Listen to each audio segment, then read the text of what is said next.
天天向上提醒您本期看点。没有想象过，老了，谁愿意变老，对不对？老了就做老了的时候最要做的事儿。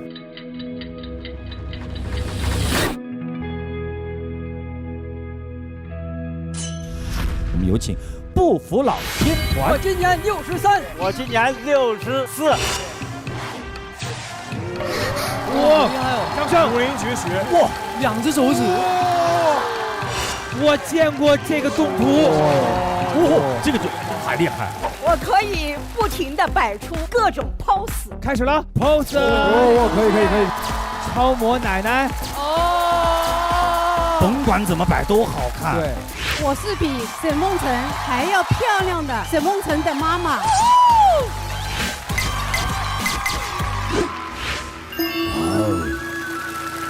老人家特别帅气。我是京城的爸，京城的爸，京城的爸爸，原来金莎的爸爸居然是京城的爸爸。喜欢玩手机的爸爸妈妈请举手。我就把我的照片放模板，我就发给我女儿，哈哈哈哈哈！结果是，你可以看一下吧。你看，哇，天地之间有。然后又做了一个还开出来，好多妈妈，很多朋友就把他们妈妈制作的一些视频也都发给了我，我们就开始斗视频。我们的护老天团有请。老年模拟体验服，穿上这个就可以体验到80岁老人的一个状态。不站起来，不地震，不站起来了。其实就说明这个沙发有点问题，再试一试这个沙发。结果是卖沙发的，其实老不可怕，而且死亡也不可怕的。从我爷爷去世之后，有了很大的感触，觉得说我忽略掉了爸爸妈妈更需要一个自信，所以听专家之后，我会觉得我更在意这个，我会更在意。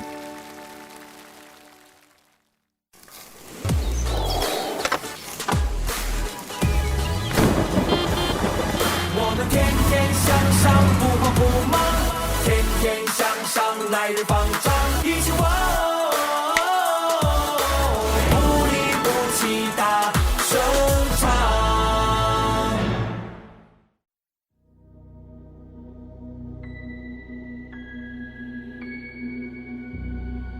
老了，没有想象过。看兄弟们以前小时候照片，我也觉得特别的可爱好玩。老了从来没见过。头发白了，然后有皱纹。我很期待自己老了呀，我很期待自己到60岁或者70岁的样子。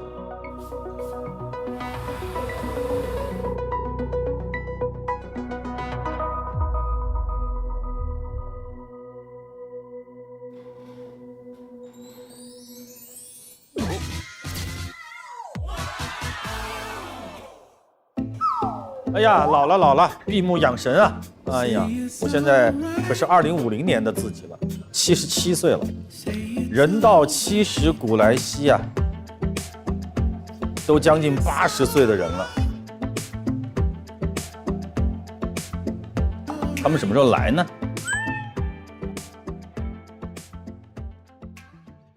哎呦！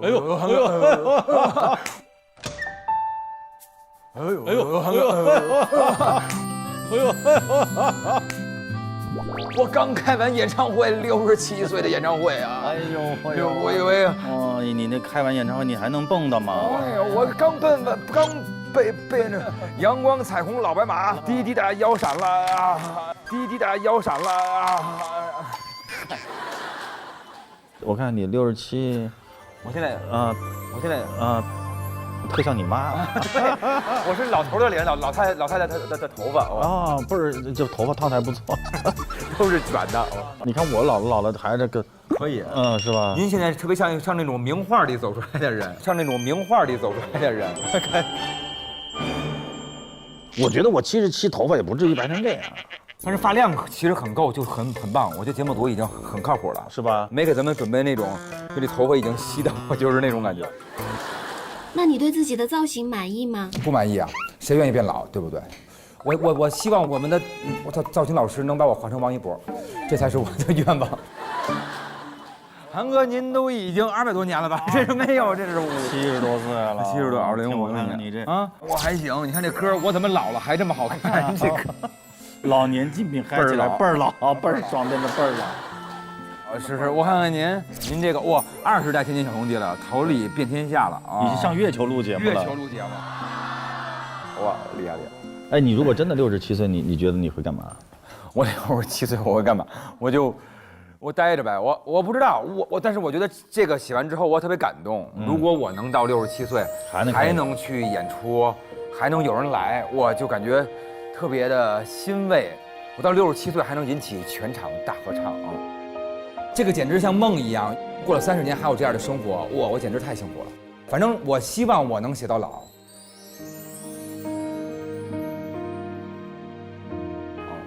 67岁，下面有一77岁老头在下头看呢。对，这帮老哥们老头了，对，一堆就陪伴好多年的。不过你这个还好，现在好多00后、10后都喜欢听你的歌，你就得保持状态。我借您吉言啊，一定保持状态。我们现在等一下一博呗。一博应该是那种，哎来了，哎来了。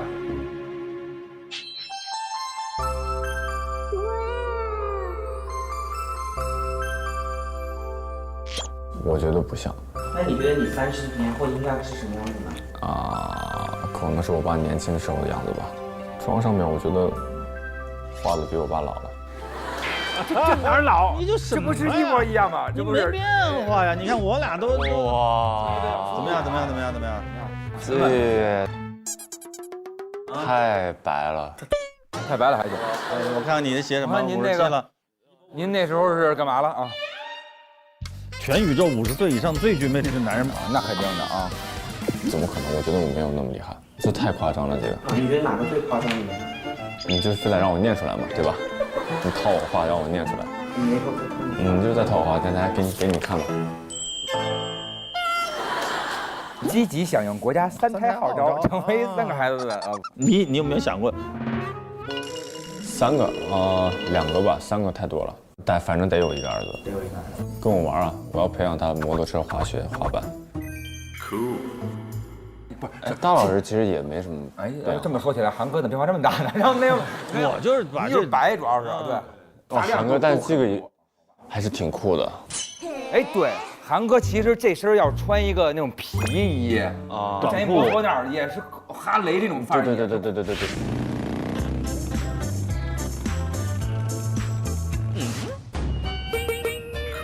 一看您应该就是那种会开哈雷、会吹口琴，小时候年轻的时候起过这种范儿，对不对？还挺硬朗的那种。你害怕老吗？害怕也没用，就怕他干嘛呢？就是以前只是觉得就是老了好像是跟不上什么时代一样，因为时代现在快到谁都跟不上，所以也就无所谓了啊。跟不上的这一波人有跟不上这一波人的时代。对。一博应该从来没有想过自己什么老不老这事儿吧？没想过，其实目前觉得还有点远了，想老了之后的事。我当时年轻的时候就想过，我其实特别期待我60、70岁的时候的那种感觉，也没有单位要上班了啊，对吧？孩子也都长大了，身体还行，这么多年也交了几个朋友，是吧？应该过上那种家庭生活了。我觉得那个时候特别自由。有人说。人老啊，就慢慢开始叹气了，有时候这口气千万别叹出去，一叹出去，这个人就老了，是吧？你看老人家经常，我爸啊，是吧？是就唉声叹气了啊。你看年轻人很少有那种，就很少。是他这个人老，其实也就是一下子的事儿。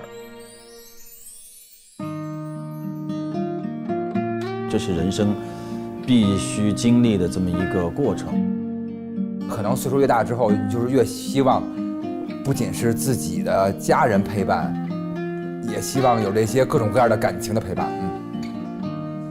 照顾好身体。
欢迎大家来到由元气森林独家冠名播出的《天天向上》，元气森林零糖零脂零卡。现在都2050年了啊！我们感谢冠名商30年来对我们的鼎力支持。哇！对，愿下一个30年我们再创辉煌。哇！都2050年了，咱们身体还很硬朗，必须硬，都还站着主持。你看我这身板我都77了，77啊，还没退休呢。你应该是少我10岁，67。67。我是上个月刚满54。哎呦，王一博都年过半百啦，还小呢，哎呀，小着呢。你看，天天向上到现在已经播了43年了，火！今天是我们节目的第2236期，衷心的感谢各位亲爱的观众朋友对我们的长久以来的支持和厚爱，谢谢你们，谢谢大家，谢谢。哎呦，你看弯腰都不像年轻时候那样了。行，我们现在是天天老爷爷是吧？啊，我们不是天天老爷爷，我们是元气老爷爷，元气爷爷是吧？因为您看看啊，来零糖零脂零卡，喝完以后感觉就是元气满满，元气满满啊！你想想看，喝了30年的元气森林，还是那么的清爽，还是那么的好喝，感觉更加有活力，清爽又不容易长胖，腿脚也利索了。那是，你看我踢个腿给你看，你看我踢得高不高？你看我踢得高不高？哇！鞋都飞没了，哇，太棒了，好棒！灯泡都碎了，你看看，哇！几十年的舞美呀，就被我这一脚给吹灯泡碎了。刚刚我们把时间一下子就走到了2050年，这是一个非常特殊的年份。哎，为什么啊？到了那个时候呢，兄弟们可真的是已经是满头白发了啊。但是我觉得我77岁的时候，不至于头发白成90岁的样子。就是在那个时候，全中国老龄化已经达到了顶峰，养老问题成为了大家都非常关注的一个热点。所以我们今天特别成立了一个天天社区，就是为了让大家看一看现在丰富多彩的老年生活，了解我们的父母的世界，也为未来啊我们自己做养老来一些知识储备。今天我们这个天天小兄弟就是我们天天社区里的社工，他们会为大家带来很多资讯。我们来首先听听我们的第一组资讯。大家好，我是来自天天社区的9号社工袁若航。根据中国发展报告2020，中国人口老龄化的发展趋势和政策显示，中国将在2022年左右步入老龄社会。在2050年的中国，60岁及以上的老人将达到5亿人次，也就是说，3个中国人当中有1位就是老年人。正所谓，3人行必有我这个老师傅爷呀。最美不过夕阳。你看看这个资讯，哇，还有小品啊，哇，好棒！我们问一下天天小兄弟们，你们的父母亲分别是多大年纪啊？我妈妈是78年的，43岁，爸爸妈妈快50了。我父亲今年是53岁，然后我妈妈是50岁。小弟弟小妹妹，对不对？我都60多了啊！是，感谢。我爸妈是74年的，74年的。74年怎么了？这是我的孩子。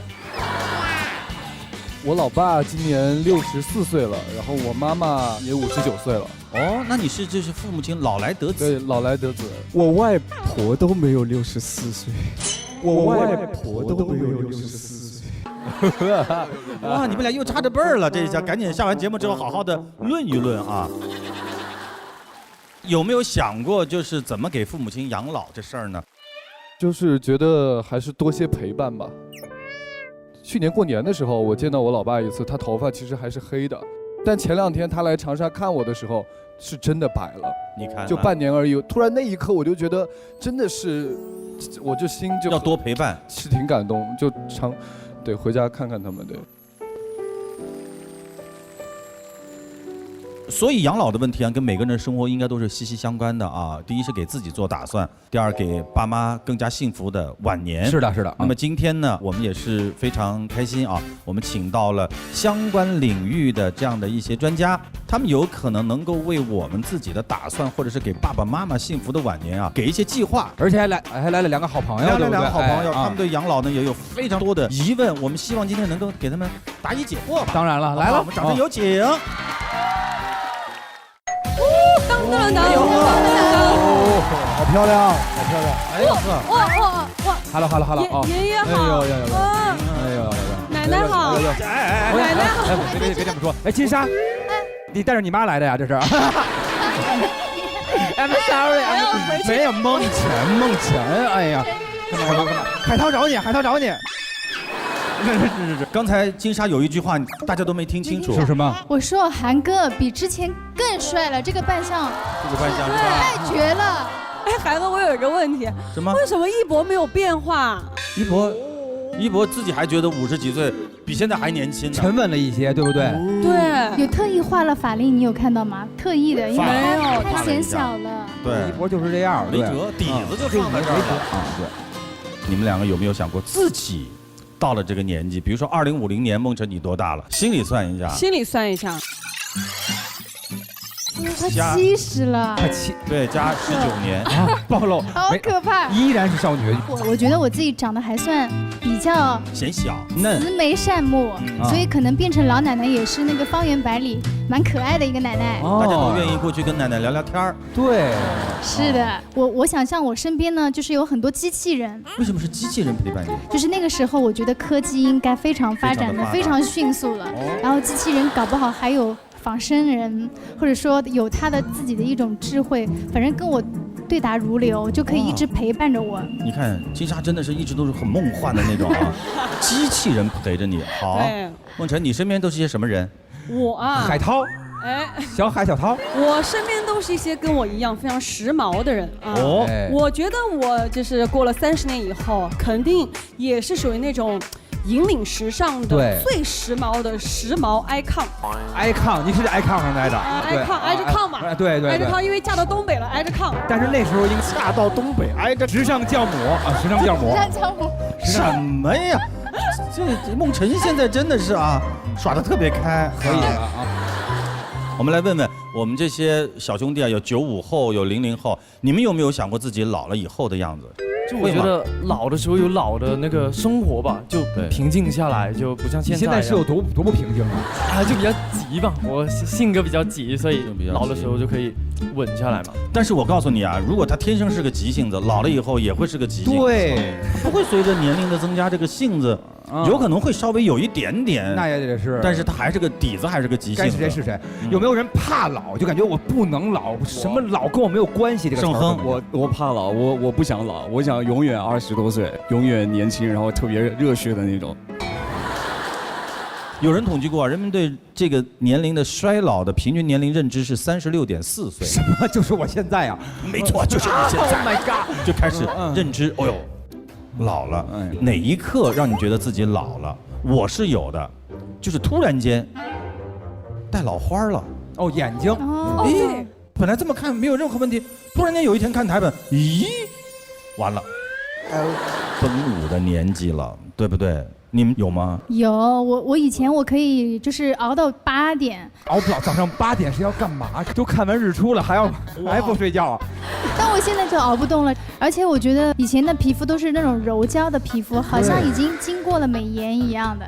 然后从去年开始变成高清眼了，就是突然就像高清相机照着自己很清楚，没事，脸上的细节变得清晰了。没有，你架不住我们老花嘛，我们越看你朦胧是吗？对，其实是一样的啊。所以男人老花呀，对，是有理由的。对，这个磨皮了，就是为了看不太清楚，更美。眼睛里面就给你们带着个美颜呢。有些女孩子呢是什么呢？就是在化妆的时候，化妆师突然跟你说：“哎呦，梦辰，你怎么有几根白头发了？”对不对？对。那时候你会觉得很慌张，很慌张。到底是拔还是不拔？那个时候肯定会觉得怎么办？我怎么会有白头发？对。一博呢？一博会不会怕老？没有，就可能觉得还比较远，但是没有想过，根本没有想过。但是我从小就想过怕死。你怕死，但就不怕老，就没想过你怕老死。对，就不知道为什么，就是每天晚上躺在床上，有的时候会突然想到，哇，我死了怎么办？就是我的死了之后，我的这个记忆，我的所有东西都消失掉了，我这个人就消失掉了。哦，对，会觉得这个就是这段记忆，所有记忆都就看不到，什么都没了，灰飞烟灭，就没了，完全连想象都没有了，就感觉很恐怖。哦，未来科技有可能会解决这个问题，可以储存，对吧？对，把记忆数字化，然后把它储存在一个什么地方，在这么累吗？我觉得有可能啊。我一直认为，韩哥说了5个字叫做认命不认输。然后我之前就会觉得自己有好多时候，我不能相信我居然蹦不动了。就是我演出的时候，有时候蹦着蹦着吧，然后我突然这儿心这块就特别抻的我，哎呦呵，特别疼。我说我怎么不能有这种感觉？我得活力四射啊！后来韩哥说认命不认输，哎，对，那就无所谓了，反正既然这样，我没认输就行了啊。因为真的这是个必然，是吧？怎么办呢？我觉得放平心态，乐观的去对待这个老年将至也是非常非常重要的。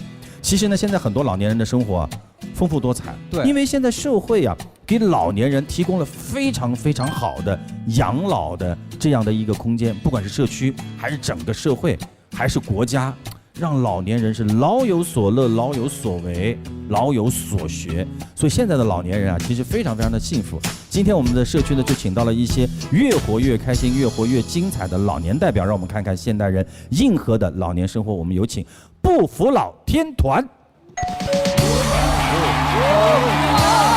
这帮爷爷好厉害！我是孙富凯，我是刘长润，我今年63，属狗，我今年64，属鸡。我能三正奔赴抢水平，我能劈腿对折头倒立，上家伙，上家伙！哇，我这是什么？这不是引体上单干？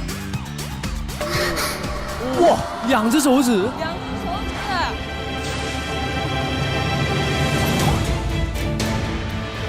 我见过这个动图，我见到真人，怎么回事？这个人，哇，好厉害！我的天哪！我还能下来，我的天哪！2根手指，完全靠腹肌，对，怕了。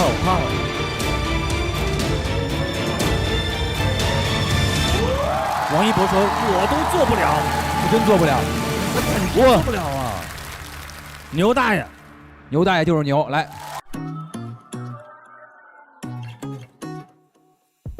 我。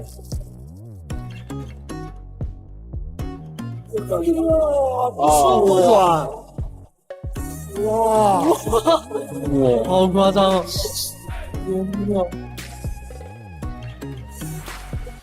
现在好打招呼，特别好。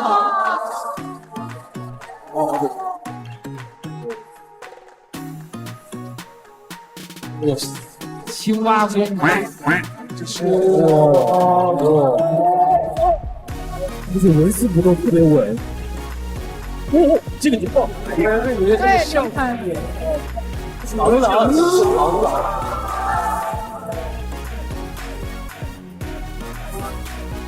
哇，好厉害！刚上回全行。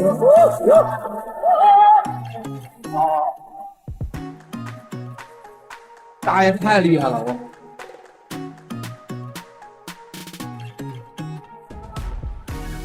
我操！太厉害了！不会是牛爷爷？你们年轻人敢挑战吗？敢挑战吗？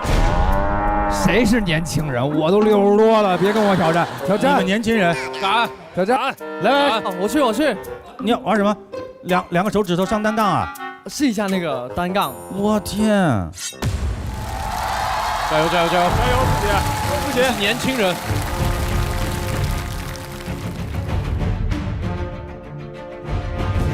走，哎，可以，加油，可以。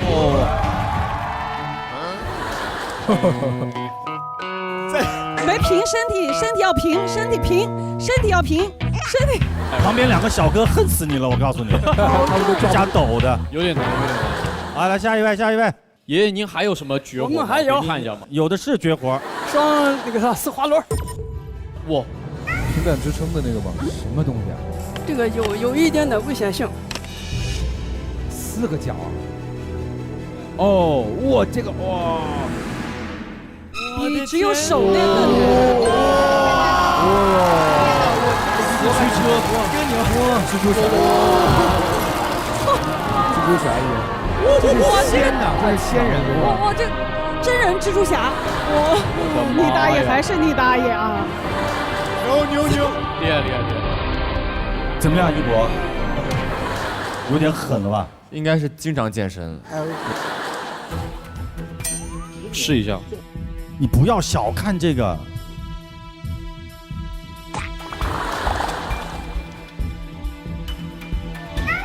小心别脸着地了。好难好难，你弄都弄不稳，我告诉你。才2个，才2个。这不可能，不行了吧？爷爷是怎么趴下去的？爷爷不是，爷爷是仙人，好吗？这真的比我想象中的难好多。开玩笑，你真的是爷爷真厉害！我的妈呀！韩哥，我想试一下牛爷爷那个把自己折叠起来那个。我刚好，你折吧，你折吧，反正我们小兄弟挺多的啊。哎，对，来，可以，哇，哎呦喂，可以，子谦，可以，走，现在就缺一个壳，给盖上之后就。可以，他可以，他柔韧性还可以。已经行了，再练个30年就是爷爷这样啊。我们来问一下2位大爷啊，孙大爷什么时候开始练这个？7、8年了。你以前是做什么工作的？以前我是就是种菜的。你看有力气，没有那个时间怎么练，就是自己就想这么练。对，开始拉引体，对，拉一会儿干个劲，腿往起伸，慢慢定住了，然后1个、2个，最后1个手可以搭起来，1个手指都能搭起来。牛爷爷什么时候开始练这个？呀，也是退休以后吧，也有7、8年了。怎么就想着要练这个呢？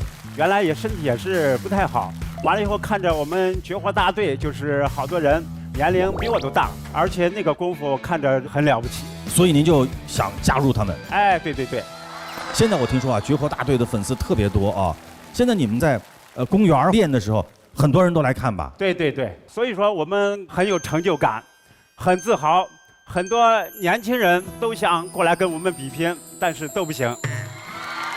练完以后是不是身体倍儿棒？练人体以后，这个免疫力增加了。免疫力增加，基本上不感冒不生病。比如像那个头倒立，对那个脑供血还有这个视力，哎呀，非常有好处。我原来那个像看个报纸干啥了，根本都不行。现在就是也不戴老花镜了。啊，头倒立怎么倒立？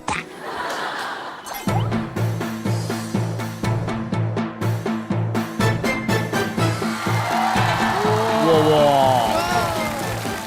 ，64岁，我的天哪！我的天哪！这是气功是吧？有点气功的意思啊。你看这都运着气呢，这腿，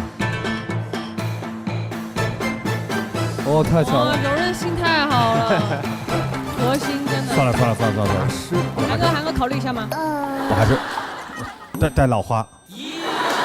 我们要谢谢2位大爷啊，2位大爷。接下来我们有请下一组不服老代表。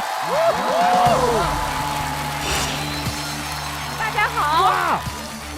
哇，这个奶奶好漂亮。我是网购映照超模阳光奶奶，我拍过好几万套服装，你可能不认识我，但是你们的妈妈奶奶肯定认识我。是的。哦，全都是这个奶奶。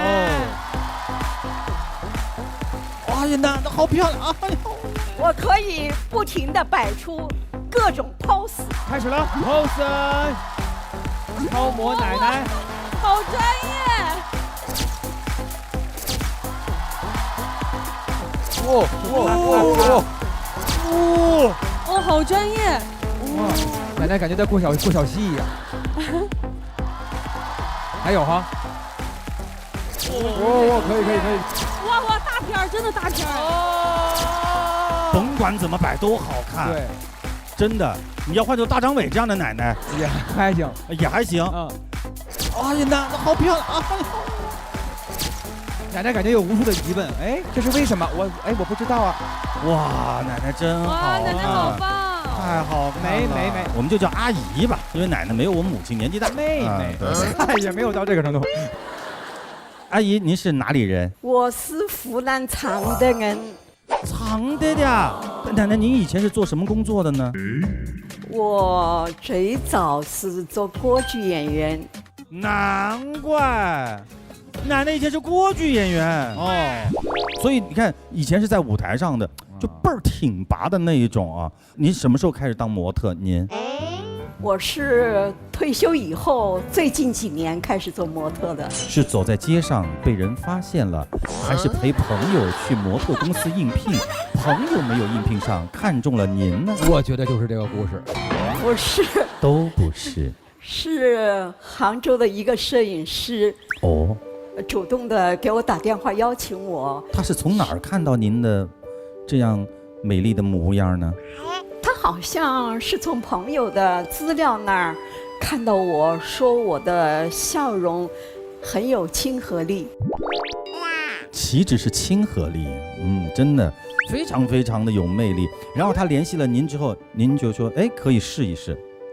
我这个人吧，对新生事物特别感兴趣。你看看，凡是我没有做过的事情，我都想去尝试一下。过山车。这样我就抱着试试看的心态就去了。去了一趟杭州。没想到这一去就一发不可收拾了。阿姨在短短几年之内已经拍了几万套的衣服了，厉害。最忙的时候大概有多忙？一天大概要拍多少套？我最忙的一次吧，一天拍过200多套。哇，一天拍200多套。而且我的速度特别快，1秒钟可以摆2个 pose，1分钟拍1套衣服。200套啊，1分钟拍1套，200分钟也差不多3个多小时了。中间还要换服装。中间还要换。对，因为其实当那个模特是非常辛苦的，因为你要穿，然后要换，然后要改造型，还要不停的拍，这样一天下来，就是我们都有点受不了，因为很累。也就拍个10套就没有，不可能，不可能，最多5套。我确实有那天拍得很辛苦，我拍到脚抽筋，脸都笑得僵硬了，僵了。您看看，我就会对自己说，萌生退役。没有，我就会对自己说，我这个人平时又不喜欢锻炼，我现在这样摆 pose， 伸胳膊伸腿啊，这个头呀左右扭动，不就是锻炼身体了吗？就当锻炼身体了，真是这样。我就停下来了。你看看奶奶现在都那么好看，你可以想象她年轻的时候，肯定是个绝世大美人，因为我离奶奶特别的近，奶奶的皮肤好细腻，是奶奶的皮肤超级细腻，就像那个剥了壳的鸡蛋，吹弹可破。你有什么护肤的绝招吗？对，绝招跟他们说一下。没有的，我平时因为拍照总是化浓妆，所以我生活中间一点都不化妆。不化妆？真的，你拍一个特写，我会很难看的。怎么可能？就凭您的笑容和您的眼神，老谦虚，多气人啊！真的是。只不过我的心态特别年轻，心态特别年轻啊，新鲜事物都愿意接触，太棒了！我们接下来再看看下一组不服老代表。我是比沈梦辰还要漂亮的沈梦辰的妈妈朱女士，姐就是女王，自信放光芒，棒棒棒，自带气场。我走路人带风，哇，厉害厉害。喵瑞，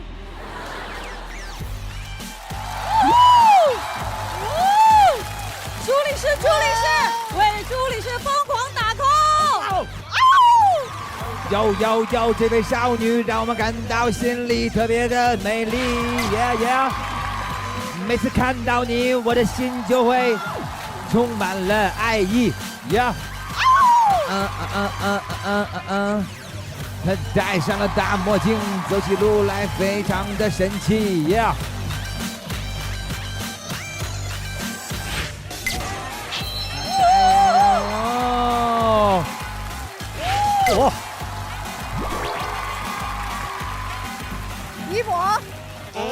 婆，我请你给阿姨怎么去啊？陪我阿姨啊，安排的明明白白。你手这样，好，走，预备起。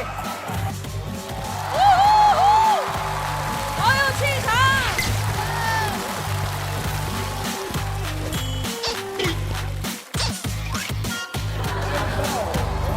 这边。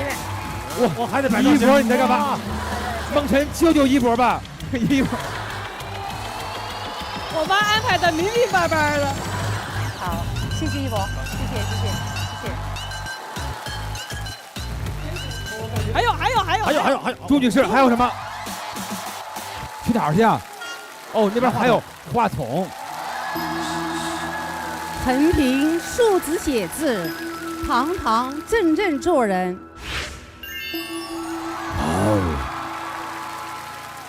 老人家特别帅气，天天向上，高低起伏山一程。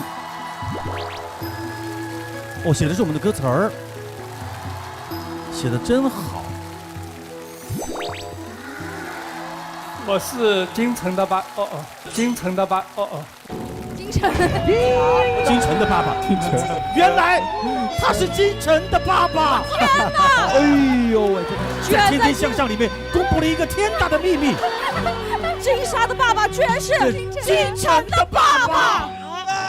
可恶！突然说不出话来了。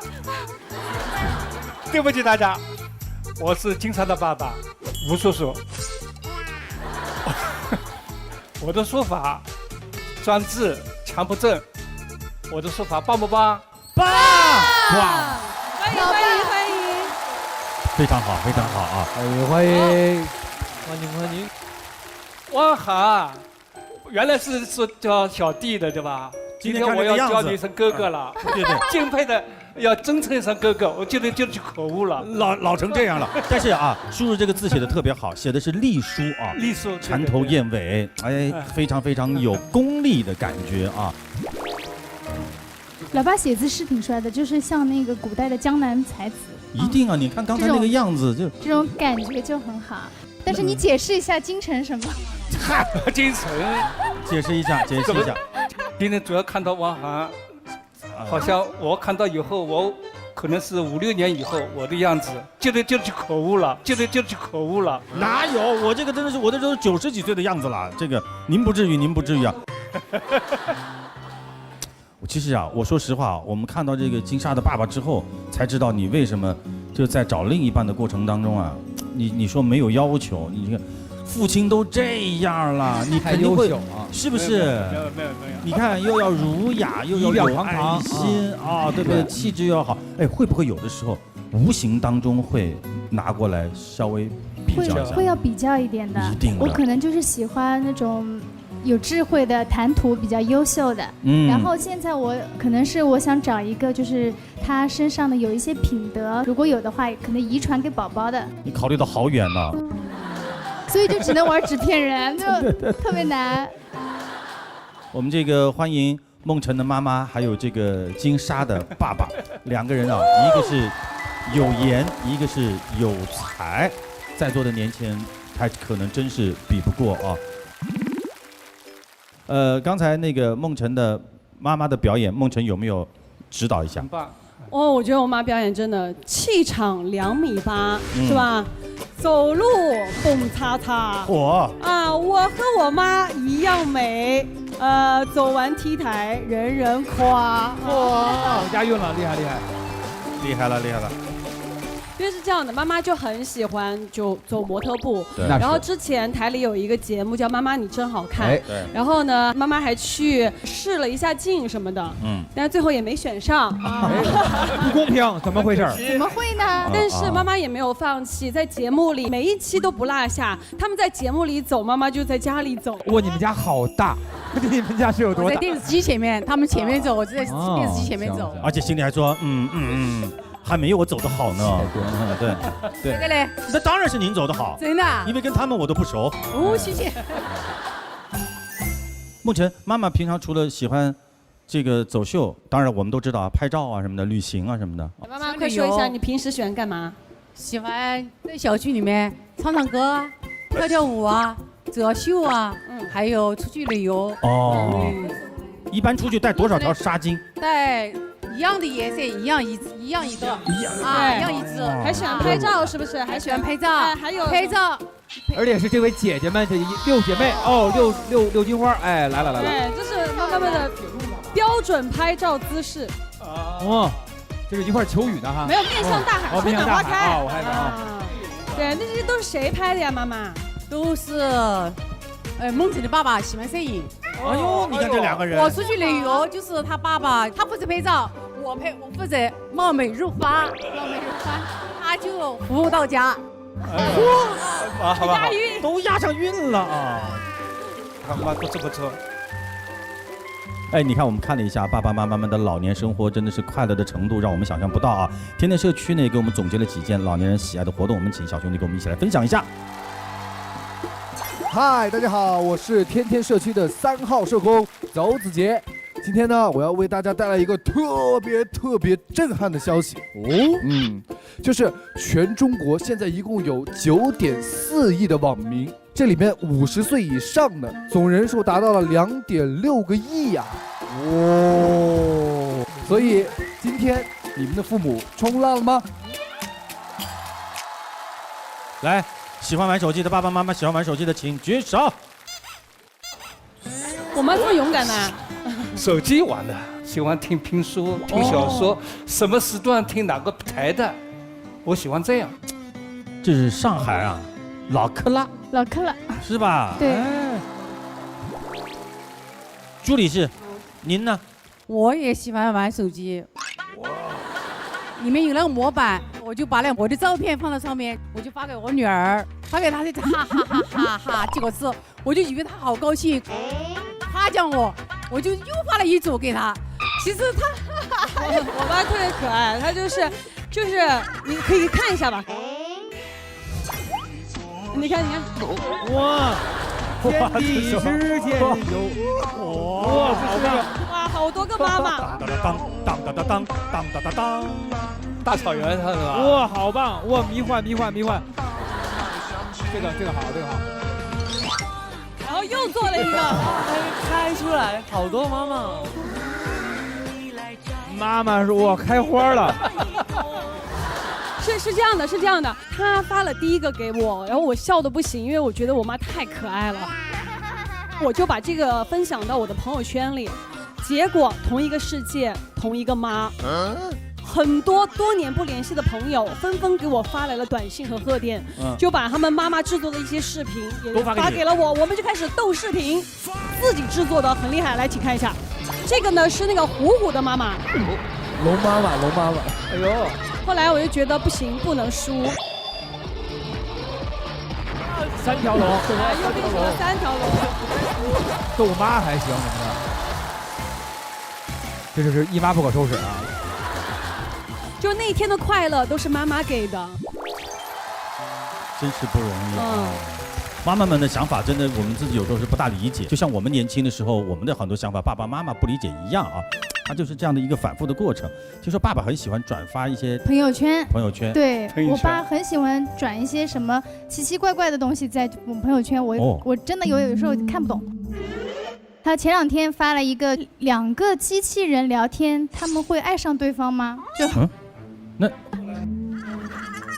我70多了，对吧？50年的，他莎妈妈比我小3岁，我们总是希望金莎能够经常回来。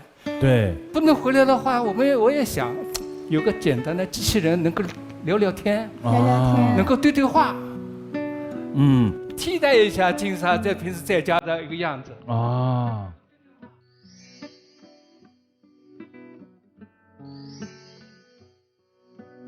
但是不管这个机器人有多么的智能啊，总是替代不了自己的女儿。对，那种温存是替代不了的，而是常回家看看啊，多陪陪他们。但是养老产业呢，我是想，最后人工的智能方面，多介入一些，能够再进步，不光是聊天，对吧？能就是我力所不能及，他能帮我一把。哦，叔叔居然能接受机器人呀！我都接受不了机器人，接受不了吧？因为你的年纪还不够大。棒，我先锋！好，你们网购吗？我最近买了一个好东西。哦哟，就是摆在节目室里面，一个扶手拉手。哦，年纪大了嘛，起床的时候拉一把，起床很轻松的。哦，还有这个东西啊？对呀，我不知道。节目室，你看。马上下订单了，安利了，安利就买了，这就买了，买定下来了。梦辰妈妈要买，一般买什么网购？我买服装、衣服。来。哇，好厉害！对对，我爸特别喜欢在网上买那种花花绿绿的，还有这种红色的衣服，他就可喜欢这种。哎，这个红色衣服我也有故事哦。我那天穿着这个衣服去走秀，那人一看到，哎呀，你这衣服好漂亮哦！他说在哪里买的？我说从网上购的。我们20多人，一个人买了1条，还有几个人买了3条，每个人买了3条14条。哇，60条裙子。我说我妈就是带货，是吧？可以吗？其实我也想，爸爸是一个很精致的人啊，出门会不会也要捯饬捯饬？对，他如果要见他重要的人、重要的场合，他都喜欢穿正装、休闲正装的，然后领带啊或者胸针啊什么的，反正你看他家里面都是一套一套的，讲究啊！然后很多，还有收集墨镜的。哎呀，这真讲究啊！对，70多岁了是吧？喜欢这个。太好了，穿得精神一点。对，既是对自己的负责，也是对别人的尊重。对别人尊重。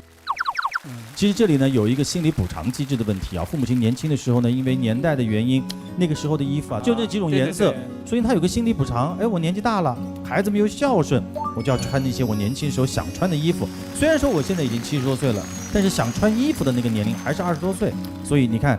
他们就喜欢买颜色鲜艳的衣服。接下来我们看一下第2条资讯啊。大家好，我是天天社区里面的13号社工刘富杰维克多啊。Yes。现在我们老年人的娱乐生活丰富到你不敢想象。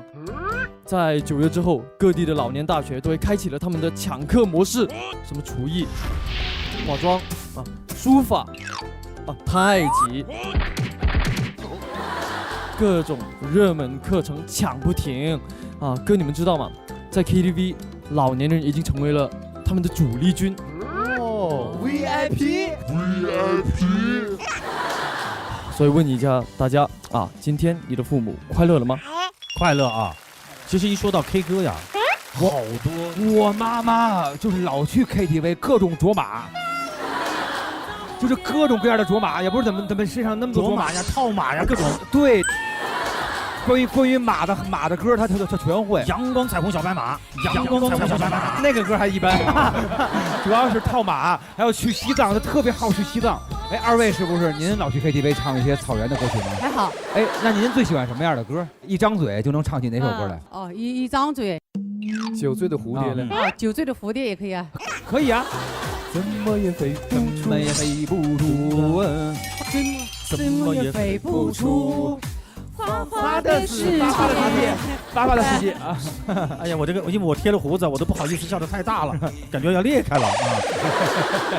因为中老年朋友啊有时间了，所以他们一般呢去唱歌呢，都到下午场，对，便宜，对，然后没人跟你抢包厢，紧唱，从下午1点钟唱到6点钟。哇！哎，你看看，对，大家还斗盒子，吃个晚饭，斗盒子。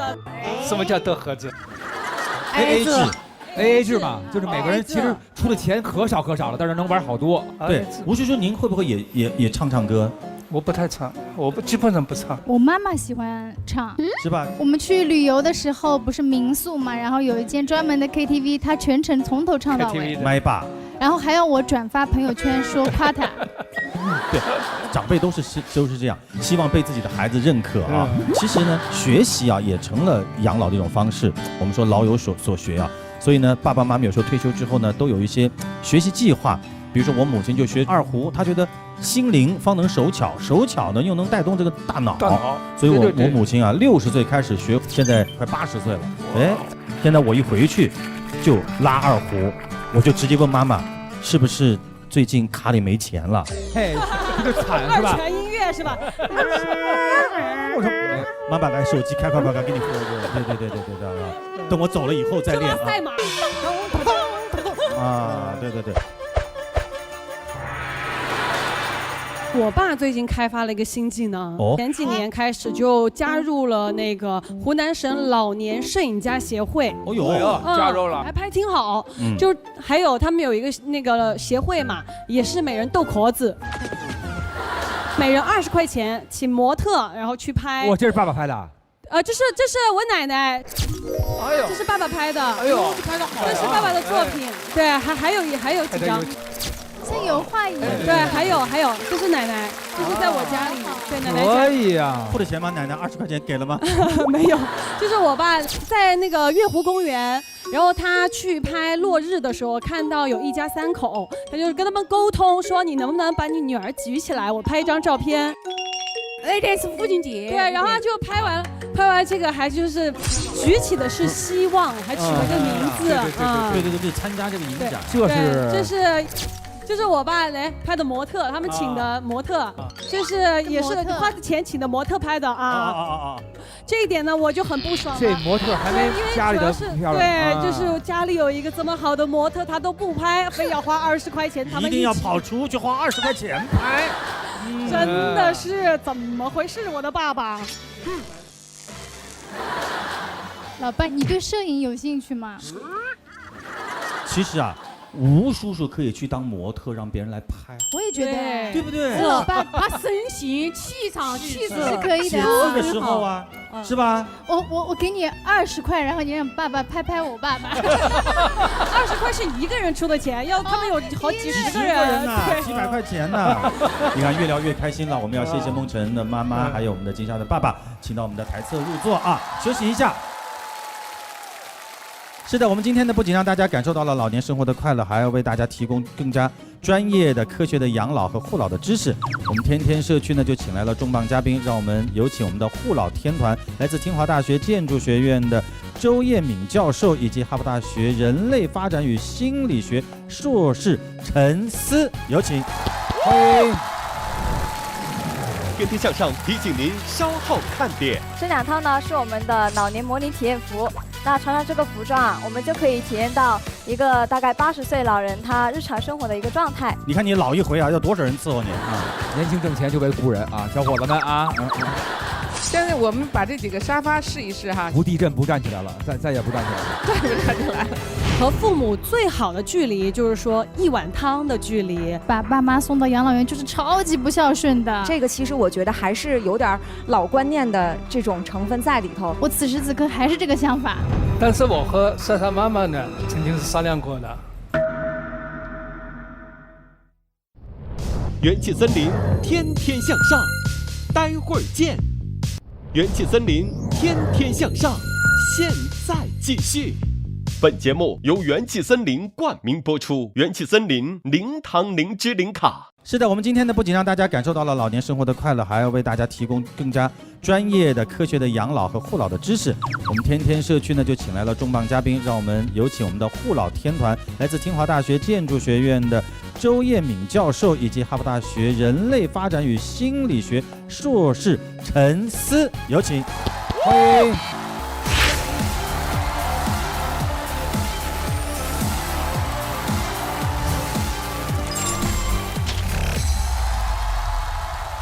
大家好啊，主持人好，我是清华大学建筑学院的老师周艳民。我们呢是做养老建筑设计方面研究的，然后呢帮助国家研究制定一些标准，并且也做一些建筑实践。清华的建筑系，我的天哪，中国建筑系到顶了。谢谢。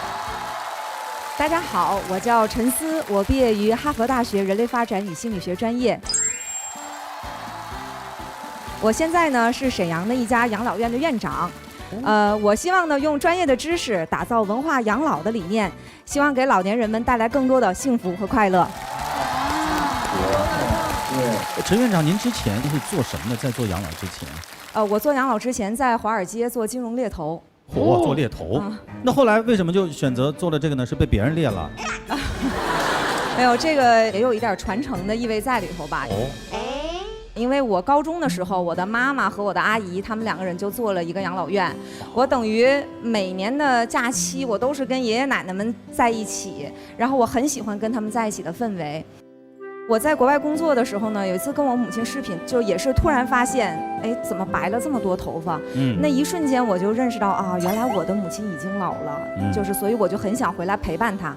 那回来之后呢，我想带2个老人也是带400多个老人也是带。哎，这差别很大的啊。那现在大概有哪些养老的模式呢，周教授？养老模式吧，分3类。3类。第一种呢，就是咱们经常知道就在家养老，然后呢就是机构养老。机构其实就是平常咱们说的养老院呐，这些就老人身体不太好了，比如出现失能失智，这就在机构养老。当然还有一种呢，就是我们国家现在也特别努力提倡的，就是社区养老。社区呢，就是我们5分钟之内的有这么样一个养老服务中心，或者是像叫托老所这种，就是白天去，晚上可以回家的。托老所呀，哎，就是这种跟幼儿园差不多哈，跟托儿所差不多的叫托老所的这种。托老所是老人们非常欢迎和喜欢的。是。那梦辰有没有想过，将来你成家立业啊，爸爸妈妈又不住在你们身边，有没有想过怎么安排一下？可能也是因为我们这个职业的关系，因为我们经常在外面出差，本来回家的时间就少。那像父母年纪大了，我们可能也慢慢隐退了，所以有时间就希望和父母在一起。而且我觉得其实和父母最好的距离就是说1碗汤的距离。就比如说从我家，然后端1碗汤端到父母家，那个汤不会凉，它是很烫的那个状态，这是最好的。你包着锡纸还能2小时呢。可以开去郊区是吧？是。金莎你呢？你能接受吗？我就是那种最老土的，本身就是觉得把爸妈送到养老院就是超级不孝顺的，自己都会责怪自己的。我就是到至今为止，我都是这个想法。此时此刻，我此时此刻还是这个想法。但是我和莎莎妈妈呢，曾经是商量过的，现在能够自理，状态还可以，我们住在一起，有时间嘛回来看看我们。但是到某个阶段，或者是老年痴呆失能了，去那个机构挑选一个服务周到的、有心理老师的，走一步看一步。到了那一步，你是无能为力的，全靠你照顾，把你累死也照顾不好。哎呦，你看。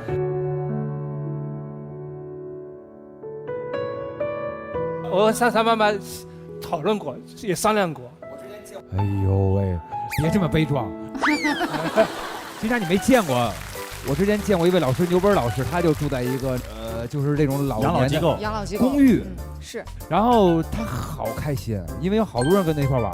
你去看他的时候，还能跟他的哥们儿一块玩。对的，对。有时候你陪他吧，你都不知道跟他说什么。是。然后他反而就觉得，你赶紧干自个儿事儿去吧。然后他找到自个儿一帮人玩牌抬杠，老年人能找人抬杠是一件非常开心的事儿。那当然了。对。然后平时24小时的那种，有一丢点事儿，底下那个好多护士就会上来。对，一个钮摁下去。其实反而很放心，提高了他的老年生活质量。对，也是一种我们问一下那个陈老师啊。您会不会推荐大家年纪大了以后，老年人选择去敬老院？那作为一个养老院的院长，我肯定是推荐大家老了都到我们养老院这边来。但是这个肯定要看老人现在的一个身体状况的变化，还有就是他的这个社会关系的这个支持度够不够，结合老人的情况呢进行不同的选择。我觉得最重要的就是儿女对父母的这种关心和关注。有了这个关心和关注，我觉得选择任何一种养老方式都是没问题的。但是刚才有听阿姨们和叔叔们的一些说法。等我老了，我不想成为儿女的负担，然后我去住养老院。包括像金莎说，觉得这样就不孝顺，这个其实我觉得还是有点老观念的这种成分在里头。其实对我们养老的这个机构的一个缺乏了解吧，就觉得哎呀，可能设施不好啊，服务可能不到位呀，所以我觉得是负担了才去，我觉得不孝顺才送过去。其实我们现在养老机构的发展非常的快，我们不仅有很科学的各种硬件配备，24小时有人护理，这非常安全。但是真的要选择一个好的养老机构，床位真的要从40、50岁开始，你就得事先得定着。对的，我们现在就是一床难求，那小本登记的可能要半本那么厚了。对，半本那么厚所以我们现在有可能跟父母亲还住在一块儿。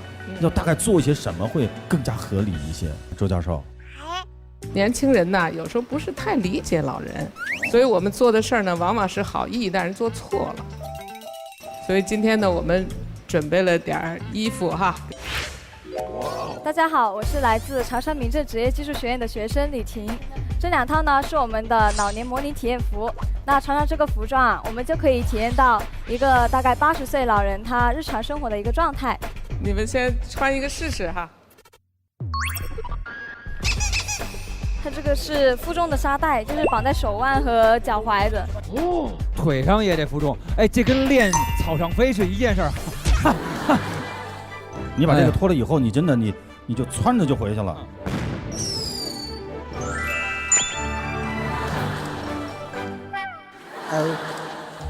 来，这个手部要护一下。铁砂掌，它这个护具呢，它就是束缚住你的手部和膝盖。这么累的吗？是的。还没弄好啊？你看你老一回啊，要多少人伺候你啊？年轻挣钱就为雇人啊，小伙子们啊，弯一下腰。它就是体验一个老年人驼背的感觉。所以呢，他这个服装穿上以后，其实这是老人的那种状态，已经没有办法直起来了，已经没有办法摔倒了，对不对？就是没有办法再这么挺着了。对，主要这个驼背特别难受啊。其实老年人走每一步都是很辛苦的。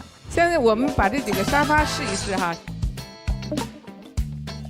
先做这个红沙发，这个沙发看上去吧，还是挺好的哈，像一个家庭中常用的那种沙发哈。对。但是这个沙发你们坐上去，坐也很艰难。哎呦，这老两口哦。你现在比如要站起来，不站起来，不地震不站起来了，再也不站起来了，再也不站起来了。哦，哎呦，这个起来都得扶一下。所以说老伴儿就得为什么要扶？要这样，是吧？要老伴儿吧？原来是这样的啊。其实就说明这个沙发有点问题，也不大适合老年人。它太软，所以老年人不能睡软床，是这个意思？是吧？还有这个沙发的扶手的高度也是重要的。你们俩还是互相搀扶的这么起来的，是需要扶手，对不对？再试一试这个沙发。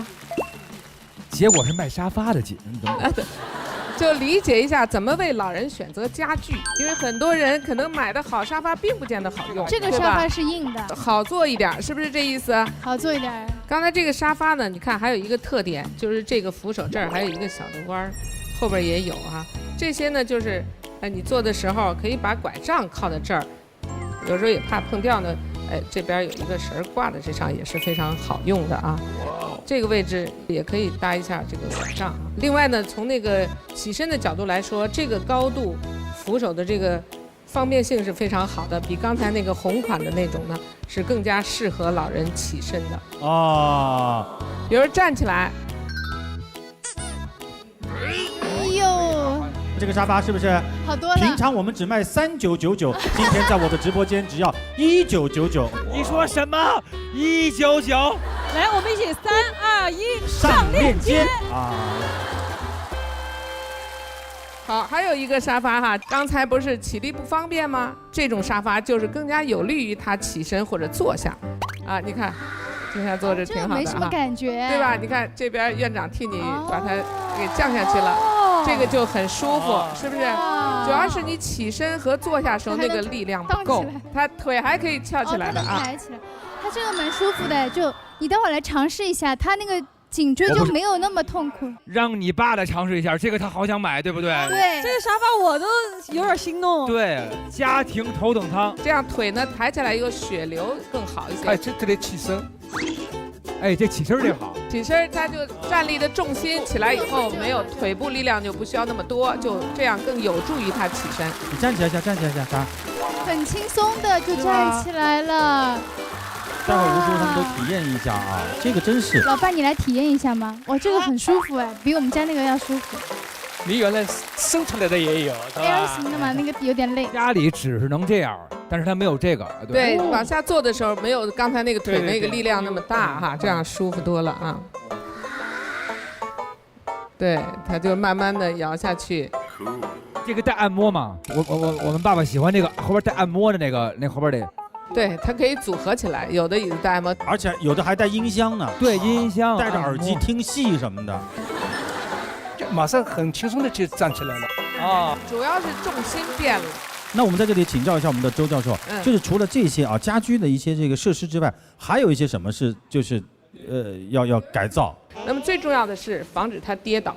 对，老人一旦跌倒以后呢，其实他就非常的危险。是。据统计呢，比如75岁以上的老人，如果跌倒以后，有50%的人大概在1年以后就去世了。哎呦，这个比例太高了。75岁，都说老年人最害怕就是摔跤。对，特别是在卫生间摔跤，在卫生间里面，对对里面摔跤，这个很需要的。对，建议就是在老人75岁这个时候呢，尽量帮他重新装修一次家，把家里的各种设施都处理得好一点。为什么是75岁？75岁这个年龄段，他是比较健康啊，身体力行，还能做一些事情。如果你等到特别老的时候，那肯定你想给他装修已经来不及了。特别是他一旦病倒或者是摔倒了，你想给他再弄得无障碍，把这个已经来不及了，是吧？对，我们听说啊，这个金莎的父亲啊，也做了一些这个适合老龄化的这样的一个小改造。您看，这家里的这个卫生间就装了扶手了。哦，这个是金莎帮着做的吗？对对对，因为是爸妈的洗手间，然后我就弄了一个扶手，让他们起来的时候可以撑一把。对，可能你们这3样东西都改错，是吗？错了呀？怎么说呢？都是做错的。怎么说呢？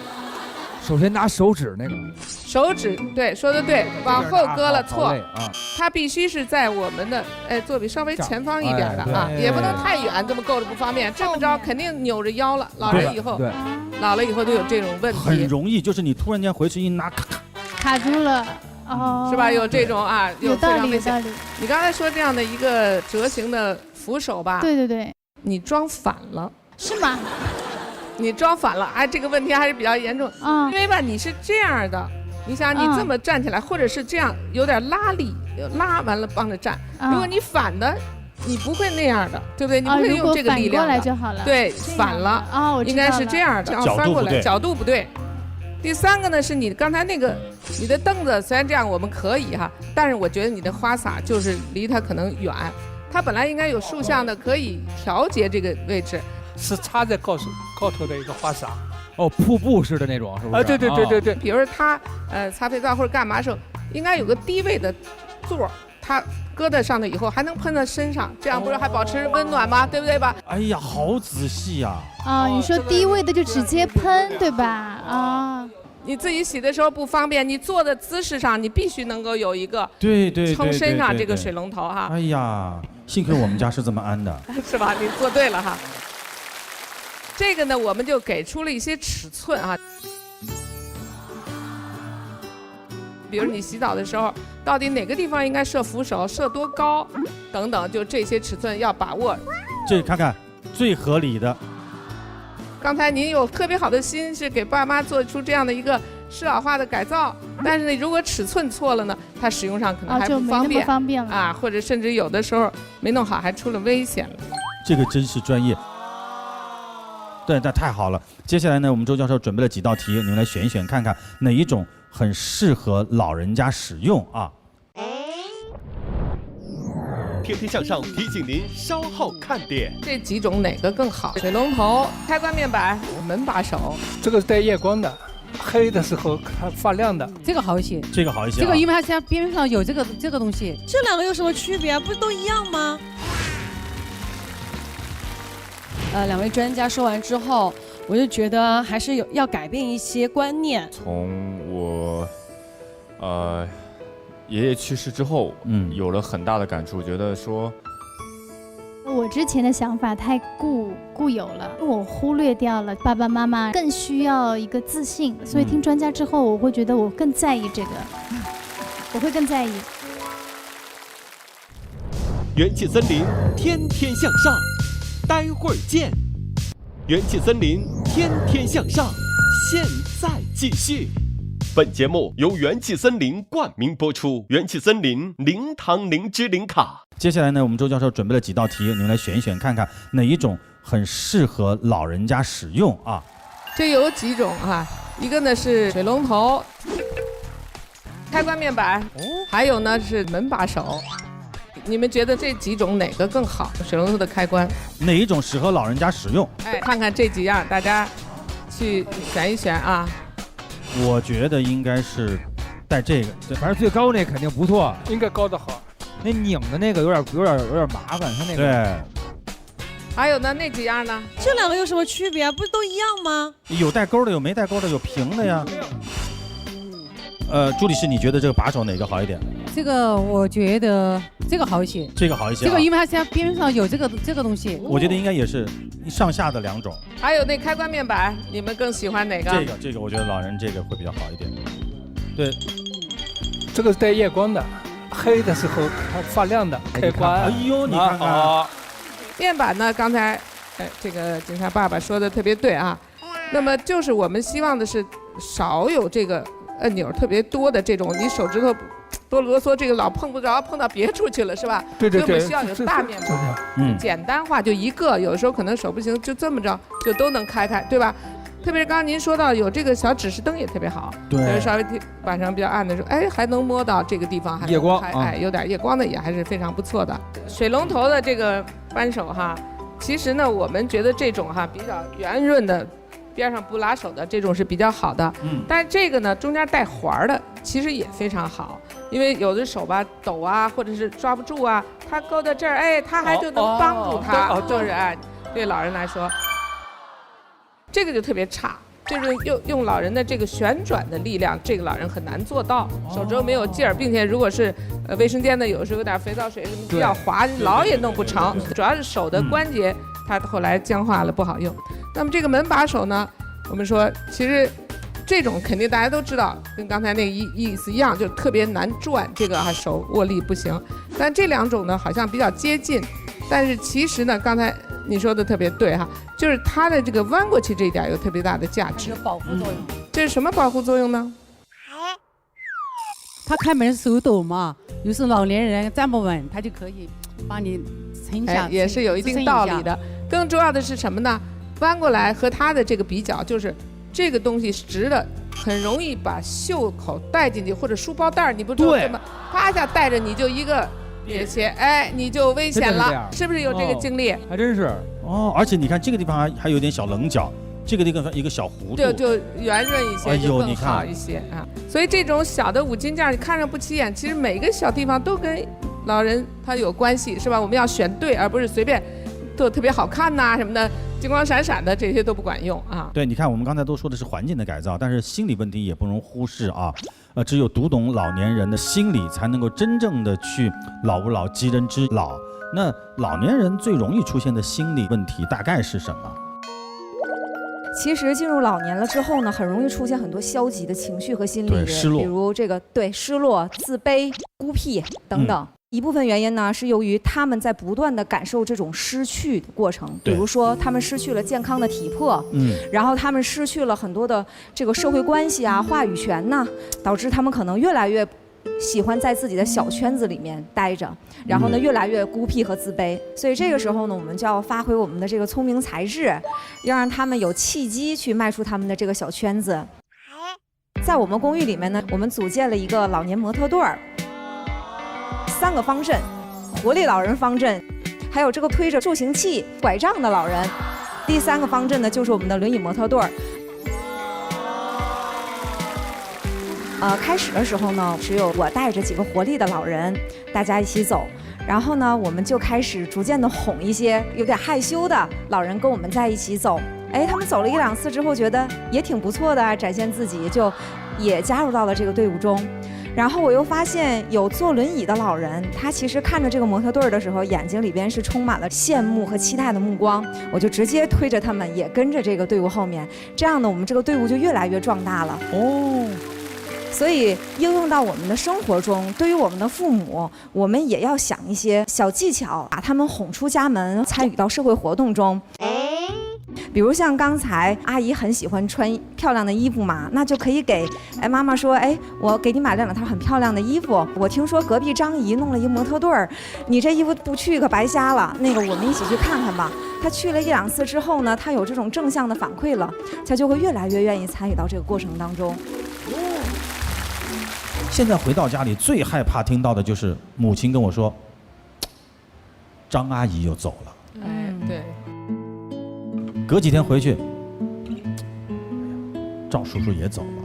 就他那时候觉得，死神在不断的向他靠近，把他身边的朋友一个一个扒拉开，然后就要面对你了。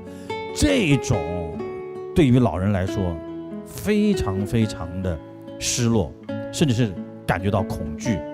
那么在这种情况下，我们应该怎么样去跟他们聊，会让他们更加释怀？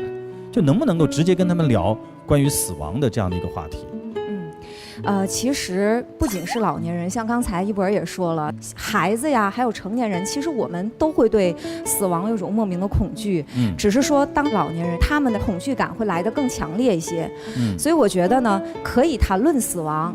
但是呢，一定要带着爱和这种关切去谈论死亡，让老人知道，不论他处于人生的什么阶段，他的儿女还有他周围的朋友、他的家人都会是给他很多的支持和很多的关爱。比如我们可以尽量的帮助老人完成未了的心愿，让他们觉得死亡可能确实是一段人生的终结，但爱是永远不会终结的。这样呢，可以舒缓他的这种恐惧的感觉。我觉得每个人录完这期节目之后啊，都会有一些感触。一博，你觉得就是录完这期节目之后，会不会跟父母亲也会去谈论一些这样的一个话题？其实不是从这一期有了感触，其实是从我爷爷去世之后，有了很大的感触，觉得说，在老一辈的时候，可能多的时间还是要陪伴老人，老人的还是比较孤独的，比较孤单，因为像韩哥说的，他们的朋友可能慢慢的都离去了，对，一个一个，然后他们也不愿意，就是说。把他们像我姥姥也是，就也不愿意说把他接到家里来，他会觉得一定不愿意，很不自在，他觉得添麻烦，有的时候。对，然后他更希望是在自己的家里，然后自己照顾自己，他觉得自己还可以，还能照顾自己，就觉得多的时间，有时间就多陪伴吧。对，因为就是我觉得当他们离去的时候，你最大的一个心理上的一个东西就是后悔。当你其实现在有了感触的时候，你就多回去，陪一陪他们，有可能会让那一天突然降临的时候，你心里的那一种感受啊，会没有那么大的一种冲击力啊，你接受的时候有可能会更加平和一些啊。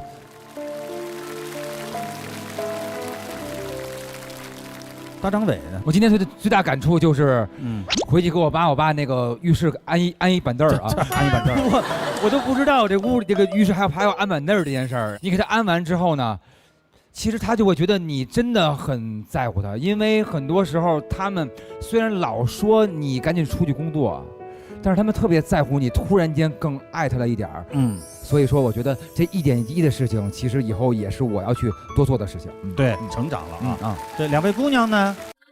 我觉得一开始我的思想还是比较保守的，但是听完两位专家说完之后，我就觉得还是要改变一些观念。对，因为年纪大了，他们就是需要照顾，到更专业的地方，然后有更专业的人照顾他们，他们会更开心，他们会更快乐。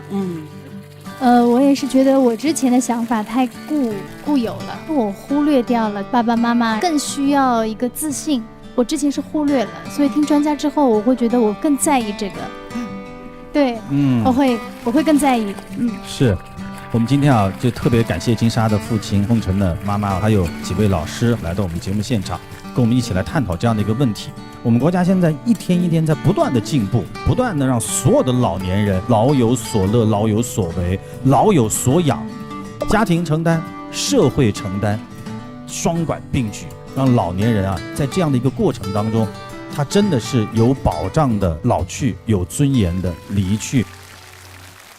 其实老不可怕，死亡也不可怕的，无非就是夜幕降临，星空展现，然后你那张机票要登机了，然后你会去到一个很温暖的地方，那个地方有曾经失去的亲人，都在那个地方等着你。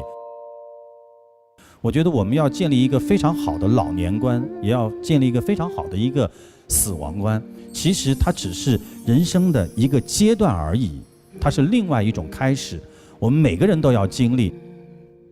所以我们非常希望通过这样的一期节目，让所有看《天天向上》的年轻的朋友对老去有一种新的认知，不单是对自己，更是对自己的父母，是对这个社会即将出现的所有银发的在你身边的这些老人，我们给予他们更多的关怀，也就是我们之前说的老吾老及人之老，因为他们在当年幼吾幼及人之幼，他们是这样照顾我们的。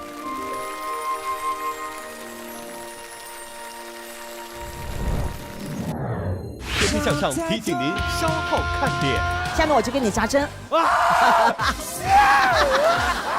哎，你这像杀猪一样的。来疏通他这个胆经。萧敬腾疼成这样了，好疼！萧敬腾，快点嚯，好，哇，你看看，哎呦，老厉害了！元气森林，天天向上，待会儿见。元气森林，天天向上，现在继续。本节目由元气森林冠名播出，元气森林零糖零脂零卡，天天向上指定产品百岁山，真正天然矿泉水，水中贵族百岁山。天天向上提醒您下期看点。天天向上中医馆向上堂开馆啦！今天咱们请来萧敬腾，大家好，大家好，欢迎进入我们学徒队啊！湖南中医梦之队集结报道，4位名医现场就诊。有肝火、肺气不足、心脾不和，轻轻的按下去，基本上打不住他的脉。Oh my god！ 下面我就给你扎针。哎，你这像杀猪一样的。你不看不疼吗？